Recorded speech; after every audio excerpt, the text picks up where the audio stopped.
घरे जितेबाला पूजा पर्वणी है कि किसी गोटे खुशीर माहौल है से समय समस्ते मिठा को मन पकाते किंतु आजिकल मिठा को समस्ते अवॉइड करने आरंभ कले कहीं रोग व्याधि भी सेमती बढ़ला किंतु बेले बेले खाइले किसी असुविधा ना।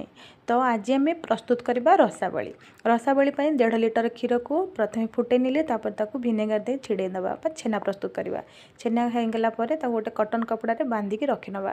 तापर ये बनवा राबिड़ी। राबिड़ी 1.5 लिटर क्षीर नहीं 1.5 लिटर क्षीर को फुटेक हाफ लिटर करवा।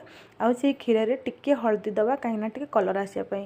तापर से गुजराती गुंड दबा आउ टे हाफ कप चीनी दे भल भाव माने फुटेक राबिड़ी प्रस्तुत करनवा।